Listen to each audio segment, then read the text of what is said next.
നമുക്കൊറ്റ തറവാടേ ഉള്ളൂ. അതേതാണെന്നറിയോ? ഖബറാണ്. ഞാനും നിങ്ങളുമെല്ലാം ചെന്ന് കിടക്കുന്ന ഒരേ ഒരു തറവാട്. ഹത്താ സുർത്തുമുൽ മഖാബിർ, ആ ഖബറിലേക്ക് കൊണ്ടു ചെന്നു വെക്കുന്നതുവരെയാണ് മനുഷ്യരെ നമ്മുടെ എല്ലാ അഹങ്കാരങ്ങളും. അതിനപ്പുറം എന്താ ഉള്ളത്? അതിനപ്പുറം എന്താണുള്ളത്? താനാൾ ഒരു വലിയ ധനാഢ്യന്റെ മരണവാർത്ത കേട്ട് ആ ഖബറിന്റെ അരികിൽ ചെന്ന് നിന്നപ്പോ രാത്രി 11 മണിയോടടുത്ത സമയം. അപ്പോഴാണ് ആ മനുഷ്യന്റെ മയ്യത്ത് കിട്ടുന്നത്. ഖബറിലേക്ക് മയ്യത്ത് ഇറക്കി വെക്കുന്ന സമയത്ത് നല്ല കോരിച്ചൊരിയുന്ന മഴയാണ്. ആ മഴ പെയ്ത് ഖബറിലേക്ക് വെള്ളം ഊർന്നിറങ്ങുന്നു. ഖബർ ഇങ്ങനെ വെള്ളം കെട്ടി നിൽക്കുകയാണ്.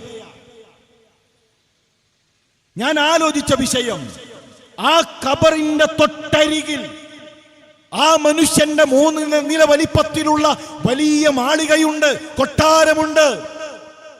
അയാളുടെ കാർ പോർച്ചിൽ 1-ലധികം വാഹനങ്ങളുണ്ട്.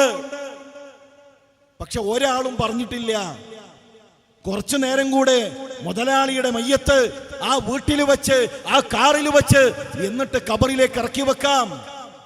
ആ ചളിയൊന്നു മാറ്റി, ആ വെള്ളമൊന്നു മാറ്റി നാളെ ഖബറിലേക്ക് വെക്കാം. ഒരാളും തീരുമാനിച്ചിട്ടില്ല. ആ മനുഷ്യനെ ആശ്രയിച്ച് ജീവിച്ച എത്രയോ ആളുകളുണ്ട്. ഒരാളും പറഞ്ഞിട്ടില്ല. ആ മനുഷ്യനെ ഖബറിലേക്ക് ഇറക്കി വച്ചു. എന്റെയും നിങ്ങളുടെയും അവസ്ഥ അത് തന്നെയാണ് സുഹൃത്തേ. നമ്മുടെ അവസ്ഥയും ഇതുതന്നെയാണ്. ആ ഖബറിലേക്ക് നമ്മളെ ഇറക്കി വെക്കും, കല്ലുകൾ കൊണ്ട് മൂടും, അതിനു മുകളിൽ മണ്ണിട്ട് ഓരോ മനുഷ്യരും തിരിച്ചു പോകും. മലയാളത്തിലൊരു കഥയുണ്ട്. ആ കഥയുടെ പേര് ഖബർ എന്നാണ്. ആ കഥ ഇങ്ങനെയാണ്. എന്റെ വീട് ഒരു ഖബർസ്ഥാനിന്റെ അരികിലാണ്. ഓരോ ദിവസവും പുതിയ ഖബറുകൾ അവിടെ വന്നുകൊണ്ടേയിരുന്നു. പണക്കാരന്റെ ഖബർ, പണിക്കാരന്റെ ഖബർ, കുട്ടികളുടെ ഖബർ, മുതിർന്നവരുടെ ഖബർ. ഒരു ദിവസം മൈലാഞ്ചിക്കാടിനരികിൽ ഒരു പുതിയ ഖബർ കൂടെ വന്നു. പക്ഷേ ആ ഖബർ കാണാൻ ഞാനുണ്ടായിരുന്നില്ല.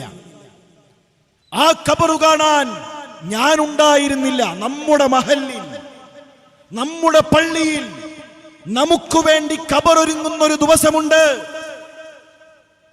3 കഷ്ണം തുണികളിൽ നമ്മുടെ മയ്യത്ത് ആംബുലൻസിൽ ചീറിപ്പാഞ്ഞ് നമ്മുടെ വീട്ടിൽ, നമ്മുടെ കുടുംബക്കാർക്കു നടുവിൽ നമ്മളെ കൊണ്ടുവന്നു വെക്കുന്ന ഒരു ദിവസം. അത് കഴിഞ്ഞ് ഖബറിലേക്ക് വെക്കും. ആളുകൾ തിരിച്ചു നടക്കുമ്പോ റസൂലുള്ളാഹി സ്വല്ലല്ലാഹു അലൈഹി വസല്ലം തങ്ങൾ പറയുകയാണ്, ഇന്നഹു ലയസ്മഉ ഖർഅനി ആലിഹിം. ആ മനുഷ്യരിങ്ങനെ തിരിച്ചു നടക്കുമ്പോ അവരുടെ കാലിന്റെ ശബ്ദം ഖബറിൽ നിന്ന് മനുഷ്യരെ നിങ്ങൾ കേൾക്കും. ഓരോരുത്തരും ഖബറിന്റെ അരികിൽ നിന്ന് ഇങ്ങനെ തിരിച്ചു പോകുന്നത് ആ ഖബറിൽ ഞാൻ കേൾക്കും, നിങ്ങൾ കേൾക്കും.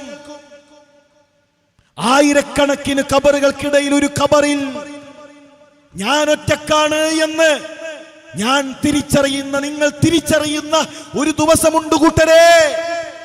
ആ ഖബറിൽ എന്താ കൂടെയുള്ളത്? ആ ഖബറിൽ എന്താണ് കൂടെയുള്ളത്? നമ്മുടെ അമലുകളാണ്.